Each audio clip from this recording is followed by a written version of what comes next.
नमस्कार स्टूडेंट, मैं कपिल कुमार। कैसे हो स्टूडेंट? उम्मीद करता हूं कि आप लोग भी ठीक ही होंगे स्टूडेंट।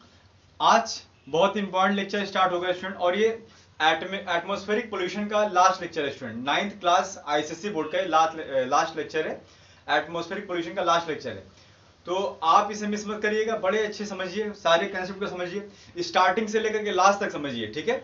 अगर आप पहले के अगर हमारे लेक्चर को नहीं देखे तो प्लीज आप जरूर देखिए आकर के, ठीक है। सारे लेक्चर बहुत इंपॉर्टेंट है, सारे कंसेप्ट समझने हैं वहां पर आपको, ठीक है।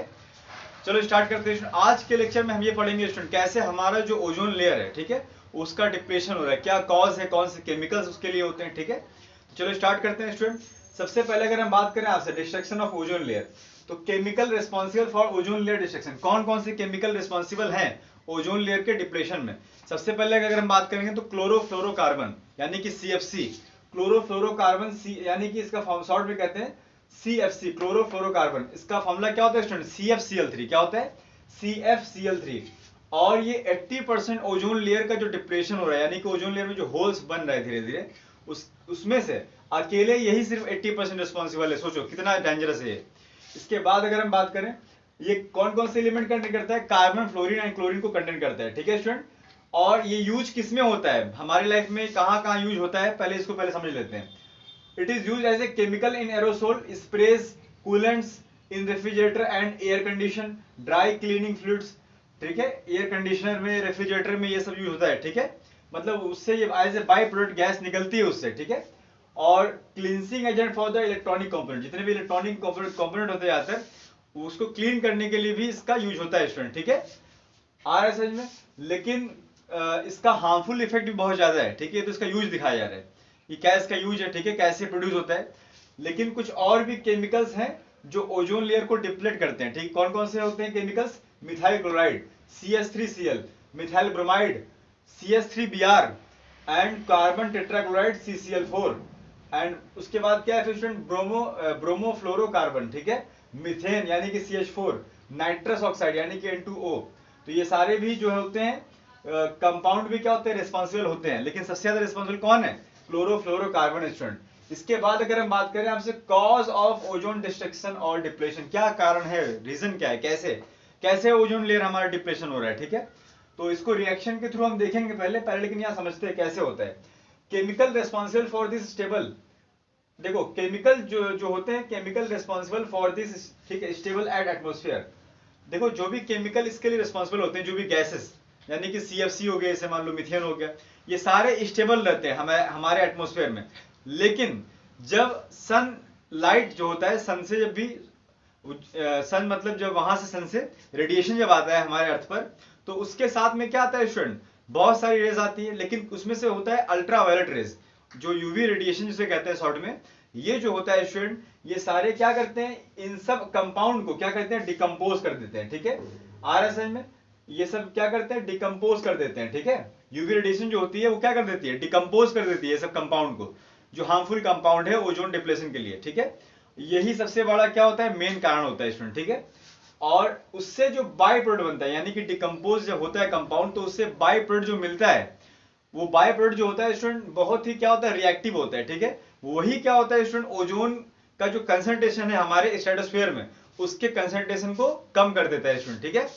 तो कौन कौन से ऐसे बाय प्रोडक्ट निकलते हैं वहां से डिकम्पोज होने के बाद में, यानी कि ये CFC वगैरह, मीथेन वगैरह जब डिकम्पोज होता है, तो वहां से कौन से मेन बाय प्रोडक्ट, यानी कि एटॉमिक फॉर्म में कौन कौन से, यानी कि रेडिकल्स कौन कौन से निकलते हैं वहां से, ये भी समझना है। जैसे क्लोरीन हो गया, bromine, nitric oxide, hydroxyl radicals, ये सारे वहां से निकलते हैं एटम्स, ठीक है, रिएक्टिव एटम होते हैं। ये सब ओजोन के साथ कंबाइन करके ओजोन की कंसंट्रेशन को कम कर देते हैं स्ट्रेटोस्फीयर से।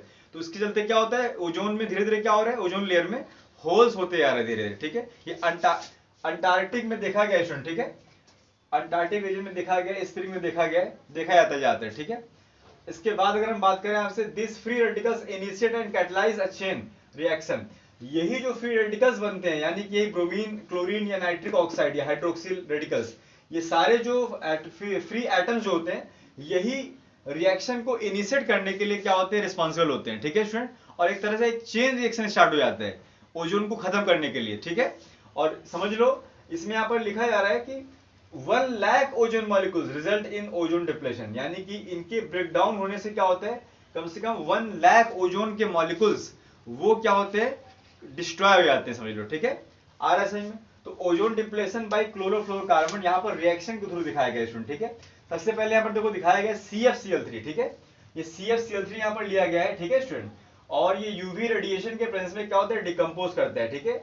यूवी रेडिएशन यानी कि हीट, सोलर एनर्जी यानी कि उसके प्रेजेंस में ये डिकम्पोज करता है। और किसमें डिकम्पोज करता है, क्लोरीन, इससे एक आइटम क्लोरीन क्या होता है, अलग हो जाता है, सेपरेट हो जाता है, और क्या बचता है, CFCl2 बचता है, CFCl2 बचता है क्लोरीन एटम। यही क्लोरीन एटम जो होता है स्टूडेंट, याद रखना, यही जो क्लोरीन एटम है यही रिस्पॉन्सिबल है फ्री एटम ओजोन को खत्म करने में। यानी कि ध्यान से देखो, क्लोरीन एटम जो होता है यहाँ पर बहुत ही एक्टिव होता है ये, ठीक है। तुरंत क्या करता है, ओजोन के एक ऑक्सीजन को क्या करता है, एक्सट्रैक्ट कर लेता है, ठीक है, ले लेता है ओजोन के एक ऑक्सीजन को, तो क्या बना लेता है, ClO। और यहाँ पर क्या बच जाता है फिर ओजोन के पास में, O2, यानी कि वो ओजोन से क्या बन जाता है, ये ऑक्सीजन बन जाता है। अब ये ClO जो हो चुका है, यानी कि देखो ओजोन हमारे काम का है, हमारे काम का ऑक्सीजन नहीं है, ठीक है। मतलब हमारे काम का स्ट्रेटोस्फीयर में ऑक्सीजन नहीं हमारे काम का है, क्योंकि ऑक्सीजन जो है यूवी रेडिएशन से हमको मतलब प्रोटेक्ट नहीं करता है, हमको प्रोटेक्ट कौन करता है, ओजोन करता है। तो वहां पर ओजोन को रहना जरूरी है, ऑक्सीजन को रहना जरूरी नहीं है वहां पर, ठीक है। तो ये ऑक्सीजन जो बन रहा है ये हमारे लिए इंपॉर्टेंट नहीं है, हाँ हमारे लिए, हमारे जीवन के लिए इंपॉर्टेंट तो है, लेकिन यूवी रेडिएशन को एब्जॉर्ब करने के लिए ओजोन लेयर चाहिए वहां पर, ठीक है। आ रहा है समझ में।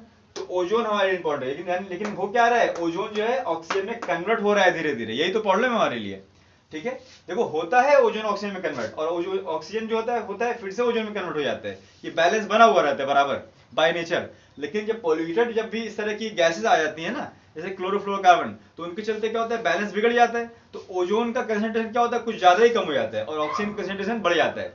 समझ में आ रहा है, यही हमारे लिए क्या अलार्मिंग समझ लो कंडीशन है। इसके बाद देखो स्टूडेंट, जो ClO यहाँ से फॉर्म हुआ, ठीक है, यहाँ पर ClO बना और O2 बना, ठीक है। अब ClO क्या होता है ना, क्लोरीन ऑक्साइड जो होता है, क्या होता है, फिर से यूवी रेडिएशन के प्रेजेंस में क्या होता है, फिर से डिकम्पोज कर जाता है क्लोरीन और ऑक्सीजन में। और क्लोरीन जो होता है फिर से क्या करता है, ओजोन के एक ऑक्सीजन को क्या करता है, एक्सट्रैक्ट कर लेता है, ले लेता है, और क्या बन जाता है यहाँ से ClO, ठीक है। और फिर से यहाँ क्या बन जाता है, ऑक्सीजन, दो एटम ऑक्सीजन के यहाँ पर रहेंगे, एक ऑक्सीजन का एटम कौन ले लिया, क्लोरीन ले लिया, यानी कि क्लोरीन प्लस O3 क्या बन गया, ClO प्लस O2, ठीक है स्टूडेंट। तो इस तरह से क्या हो रहा है, ओजोन जो है धीरे धीरे क्या हो रहा है, खत्म होते जा रहा है और कन्वर्ट होते जा रहा है ऑक्सीजन में, ठीक है। समझ में आ रहा है। तो इस तरह से कंसंट्रेशन क्या होता है, कम होते जाता है। तो ozone is broken down by the CFC and ozone layer destroyed.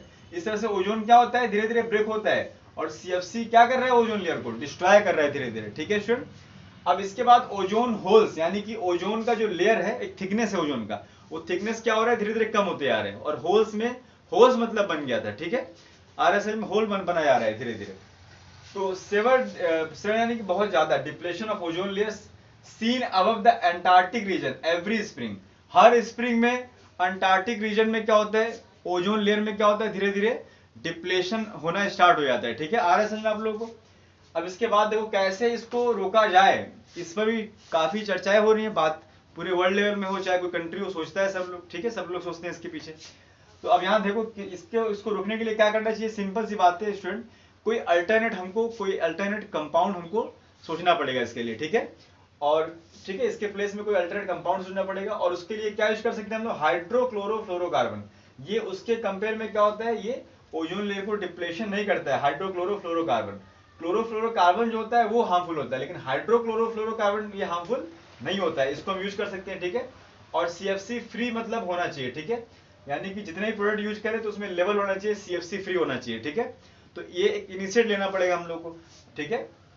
और इसके बाद फिर क्या, इंटरनेशनल ट्रीटी, यानी कि इंटरनेशनल लेवल में भी इस यहाँ पर भी ओजोन डिप्लेशन जो हो रहा है, तो इसके लिए कुछ वहां पर भी क्या होनी चाहिए, चर्चा होनी चाहिए, डिस्कशन होना चाहिए, ठीक है स्टूडेंट। तो ये चैप्टर खत्म होता है स्टूडेंट, एटमॉस्फेरिक पोल्यूशन। अगर आप इस चैनल पे नए हो स्टूडेंट, तो प्लीज चैनल को लाइक, सब्सक्राइब, शेयर करिए, और अपने फ्रेंड्स को प्लीज ऐड करना मत भूलिए, आपके लिए बहुत मेहनत से हम लोग बनाते हैं वीडियोस। और फॉलो करिए स्टूडेंट, मतलब स्टार्टिंग से लास्ट तक आप देखिए, ठीक है। अगर कोई आपको डाउट होता है कोई भी कंसेप्ट में, कुछ समझने में, तो हमारे कमेंट बॉक्स में प्लीज आप जरूर लिखिए, ठीक है।